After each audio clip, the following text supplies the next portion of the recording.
one of the main inputs for these technologies or these methods are the videos, are those images. I hope you can see this is not too bright, but I can hope that you can see these animations.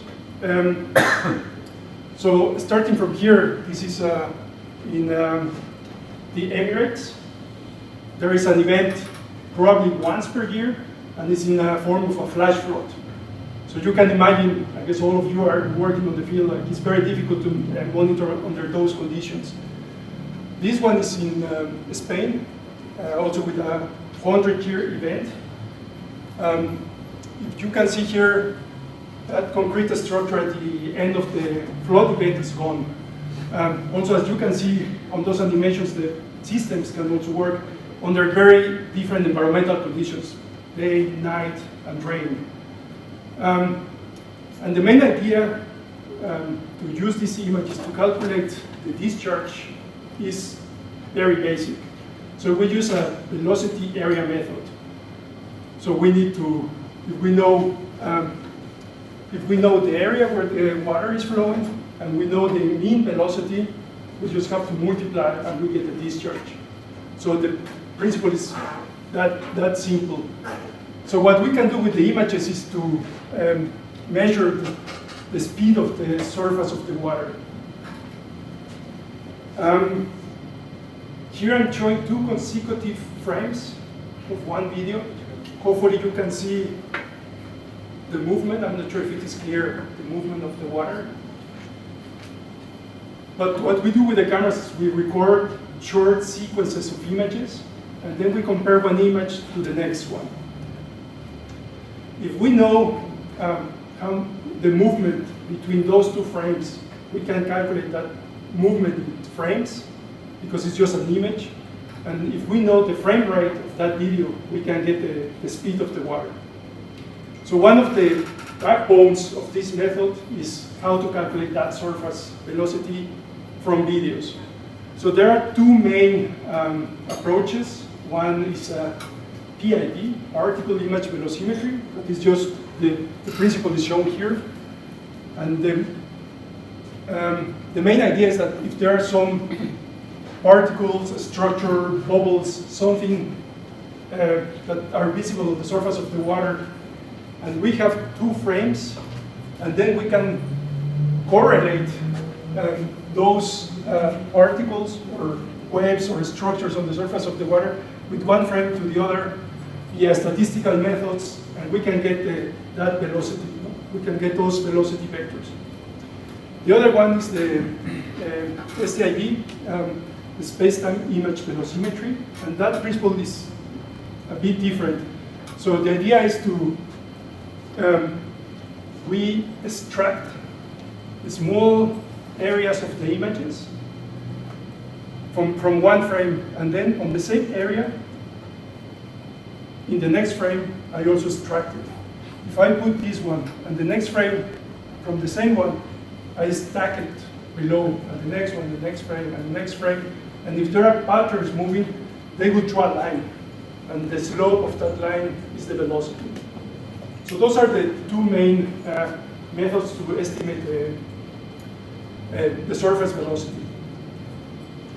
So here is just some graphic representation of the 2 methods, like PIV and the STIV. So here are the lines, how to identify the lines, and at the end we get those velocity vectors.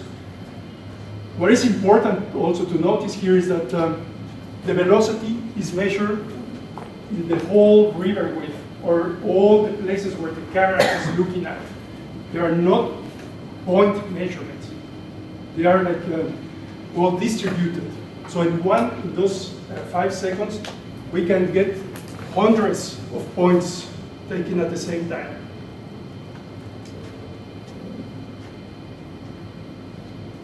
Probably here's a bit visualized a bit better. So this is just the video, and here like plotted on top, we are rendering those velocities that were calculated with one of those methods. So we have the surface velocity. Now we need the area. The area, I guess, is just survey. If it is a small river, we can wait, we can measure it, or like yesterday, like for example with the ADCP, it's another way to get that area. But that's also an input data. And in this method,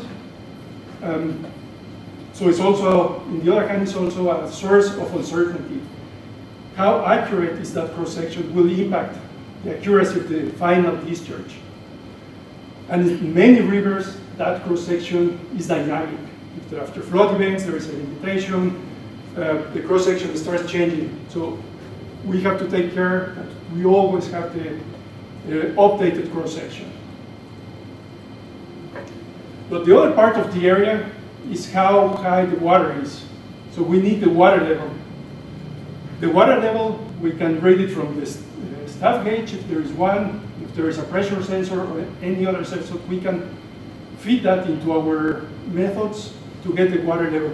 Or in very specific situations, also that can be done for using some system, also optical. The same camera can detect the water level and measure the water level. So we have the surface velocity, we have the water level, we have the cross section, but we need the depth average velocity. So we have to transform this surface velocity into a depth average velocity. And that's also another tricky point and also a source of uncertainty. There are several methods to do that. Probably one of the most common ones is the alpha coefficient. That's just the ratio between the surface velocity and that bulk velocity. And there are some representative and common values to use, but those depend on the type of river that we are dealing with. Some way to learn that or obtain that alpha value, for example, with ADCPs, and from there calculating that alpha value. Here is just a numeric simulation of the cross section. Probably you cannot see it, but here are like some contours showing different velocities, and there are many secondary currents that can affect those values. Also, there are some simplified physical methods to calculate that alpha or that relation between surface and depth average. But it's another input data. So once that we have the water height, we have the cross section, we have the surface velocity, we transform the depth average velocity, we just have to put everything together, integrate this, and we have the discharge. But there is the main point is not to go into the methods and learn what is what, but to have an idea of which factors can affect the results. So we learned that it's very important to have an accurate cross-section, alpha value, and of course an accurate measurement of the surface velocity. But the other thing is we use images, which are in pixels. And then but the real world is not in pixels. So we have to make a relation of what is the river width here. Here I can measure, and I could say it's 200 pixels. But 200 pixels, I have to say, in reality, this is, I don't know, 20 meters, 30 meters, as yesterday. So we have to make that relation between the real world and the image. For that is when we use the ground control points. If we know the distances, for example, between these ground control points, then we can make those transformations between pixels and meters. Also, what is interesting to see here, so this is the image as seen by the camera. And this image, so here, this is farther away from the camera. So 1 pixel here, let's say for example, will be the size of real 10 centimeters. But if it is closer, probably it's 1 centimeter. In the moment to do the calculation, I have to make that all the pixels are the same size. So once that I calibrate my camera, I can create these images that the pixels are all the same size. And then I can do the calculation that they are consistent across the river.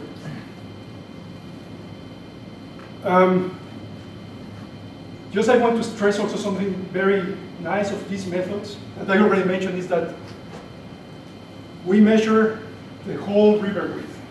So this is the river width, and this is the velocity. So normally it goes faster in the middle, slower at the edges.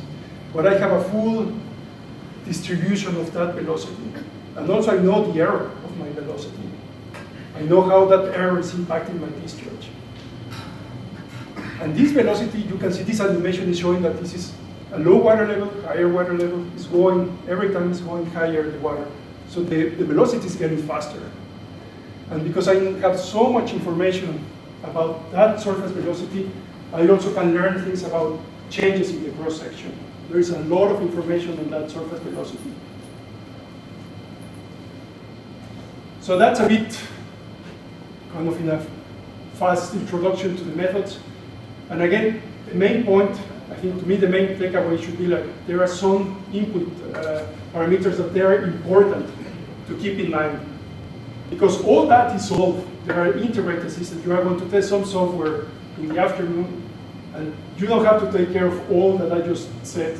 They are made with a user interface that they are easy to use. But to me, it's very important that to know the importance of measuring accurately the ground control points.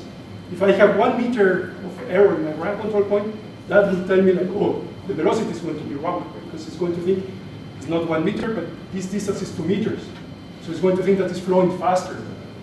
The importance of the cross-section, just to know why that input data, how is it used and why it is important. So these integrated systems just take care of that and just make that usability much simpler. And one of the strengths also of these image-based velocimetry methods is that they are very, very flexible, because the only thing that I need is a video and a software. So you will see 2 softwares in the afternoon. And that software can be a standalone software that I can take 1 video and process it, can be integrated in continuous systems, can be integrated in mobile apps, or I can take a video from any camera, like a drone, like was done yesterday, and process with the standalone, or process with the mobile applications. So that gives a lot of flexibility on those systems. So I just need that input data of the same video. But also that flexibility is not only on how it is implemented. Also that flexibility is that the camera can be mounted anywhere as far as I can see the river. And the river should cover a big part of the image, because I want all the pixels. If it's just very small, I should place the camera closer. But here, this is in the Swiss Alps. Probably you will not see it, but the camera is here. Or this is in Germany, also here because it's too dark, but the camera is here. No? So it can be, this is in the Arabs. And what's the first animation that we saw? I don't know, the first with the flash flood. It's a body. So normally it's dry, and actually this is a road. And actually also I guess you will not see the camera, but the camera is here. Right? Or the small tunnels, no, with the camera. So also that gives, again, as far as I have a video where I can see the flow, that can be processed. And as was already mentioned, right? The video can come from a drone, from a mobile, or from an application. And one of the big strengths of these methods is to be used on the floods, during floods. And in many other, in these type of situations, it's a bit dark, but here's actually it was very interesting because this also was in Switzerland. And it was just a flood that happened during night. But someone stopped, recorded a video with a handheld camera. And again, we have that video secure. So someone later on went to the site, and this is how it should normally look like. Very few water. I wonder if you can see the water here. That's almost above the bridge. And then we can survey those ground control points after the event. And then with those, we can calibrate this video, and we can process and get the discharge. And this is very valuable information to fill those rating curves. That data on the high end that we never, or it's very difficult to get. And just as an example also, it's also these techniques are not only for hydrology, also can be used in urban environments. Right? This is in the Azores, where these techniques were used to draw a map for the emergency services. Also, what I want to stress here is that while there are very, very good methods, like in those very high events, to process one video, to get one video from the drone, they also can run in a continuous mode. And in this picture also shows this one because it's very shallow, low, slow moving, and very transparent in the water. And still those methods still work. So with this, I'm more or less finished with the presentation. I don't know if there is a fast question.